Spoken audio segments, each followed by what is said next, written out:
Good morning, everyone. Let's go on the record, please, in the matter of Walker versus Davidson. The case number is 13JU10484. Counsel for plaintiff, please enter your appearance. Thank you. Good morning, Judge Gill.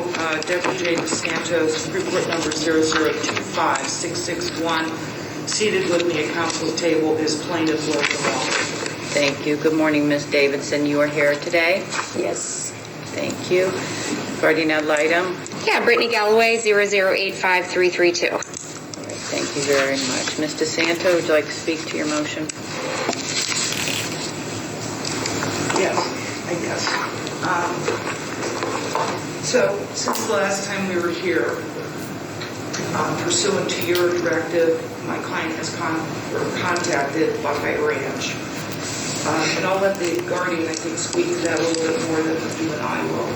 But it appears that Ms. Davidson had a video conference with I think Lindsay Ebersole in March, and there's another individual that she may have seen video around that period of time.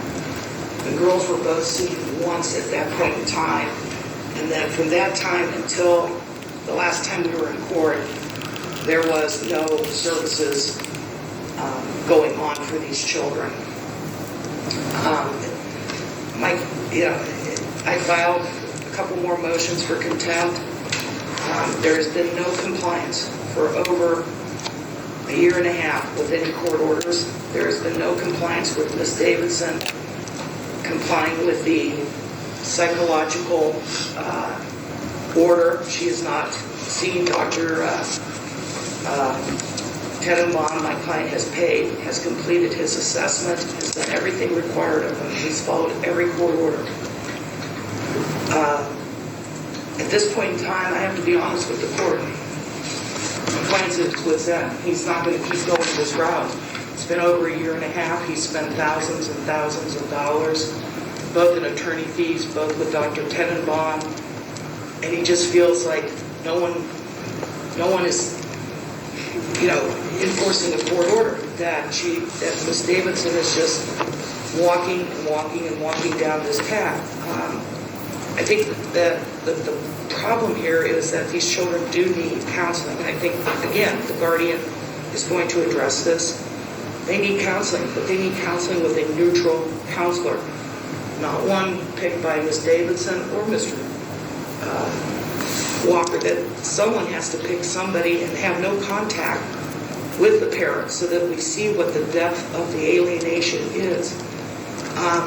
As long as they're with what I perceive to be the alienator, which is Ms. Davidson, I don't see any useful purpose of counseling. It's just going to continue on and on and on. My client said he would work with Buckeye, and all of a sudden, there's a new counselor, Carrie George, again. Guardian can talk to this. There's been no visit set up. There's been nothing set up. As soon as the word visit or potential visits was started, it all went dead again. At this point in time, we do believe the children are suffering irreparable injury, that they are in danger, that they are being so psychologically damaged or influenced by mom that there has to be some emergency relief. There has to be a chance for dad to step in and try and provide for these children in a good mental health situation. And we believe that emergency custody should be granted today to dad, that mom should have supervised visits, that the children should be in counseling immediately with an independent counselor. Thank you. Ms. Galloway. Yes, Your Honor. At the last hearing in July, you had asked if I had talked to the girls' counselor. They weren't linked with a counselor yet. At that point, they had only had the diagnostic assessment. I'd spoken to Kara Fisher, who's the supervisor at Buckeye Ranch.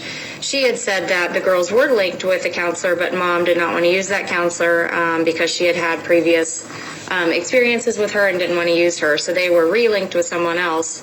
And so they started counseling after our last hearing. So it was with Carrie George. They are seeing her. She is through Buckeye Ranch. I've spoken to her twice. And she says that she's not met with the girls on their own. Mom has always been present. But she does want to talk to them, obviously alone, and is getting to that point.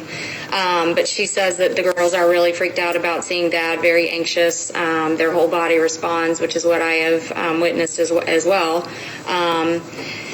And then I think it's important, so they are working on anxiety and school issues too. I am obviously concerned. Mom still does not believe that this is a court order.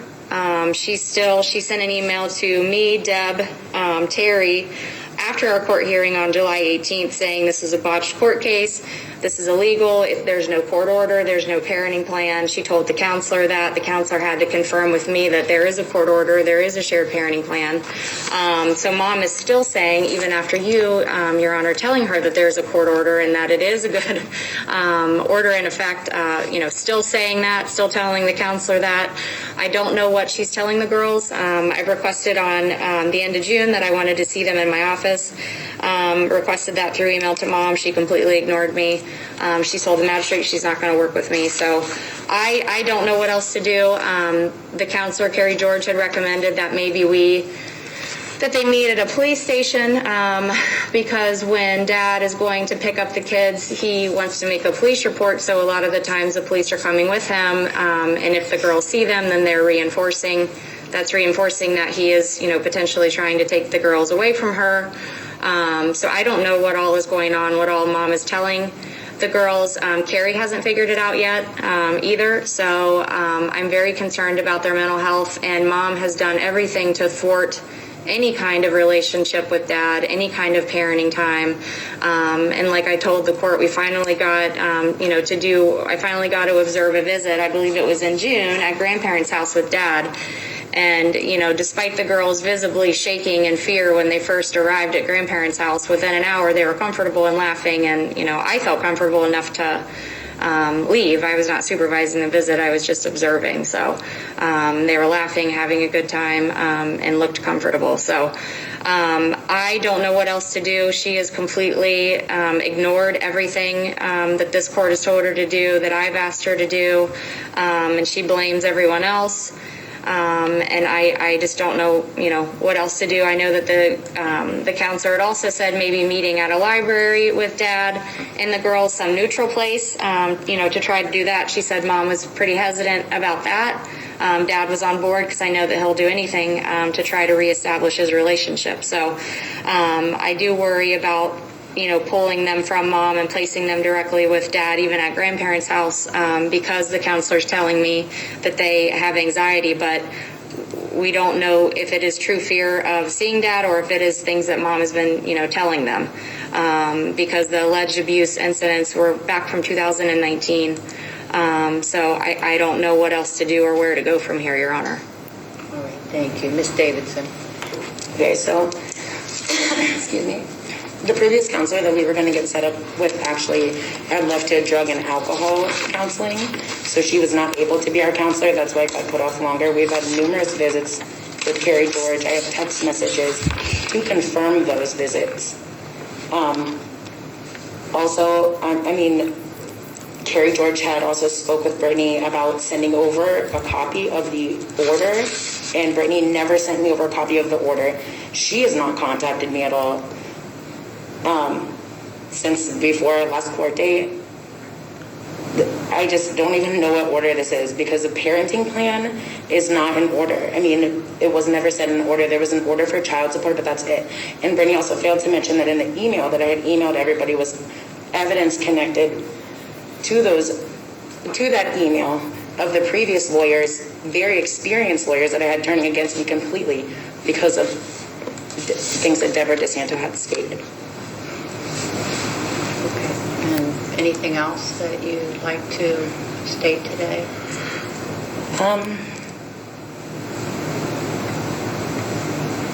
I'm not sure. I would like to see where the evidence is with all of the, coronavirus text message that, Logan had supposedly sent me to confirm that he wouldn't take the girls because there is no existing text messages. I would like to, just see the evidence of where my daughters lived with Kim and David Corey, which was completely untrue. I mean, how can you live with somebody if they leave January 1st and don't come back until the end of May? And it's happened like that since 2013. So the 6 months that they're gone, there's no contact. We're the girls are lucky if they get one text message from the grandparents. And the father decides not to be there because he does not want to be. Okay? So, I mean, and this is just absolutely insane. She just completely turned everything around that the counselor had stated to her, so. Okay, all right. Have you made contact with Dr. Lowenstein for I have my own psychological records. Okay. Have you made contact with Dr. Lowenstein pursuant to the magistrate's order? I have not, because I would like to, there's no evidence for that magistrate order to do a psychological exam. Okay. All right. Mr. Walker's motion is granted. He's named legal custodian, residential parent. Mother's time is suspended to be reviewed on September 27th in front of the magistrate.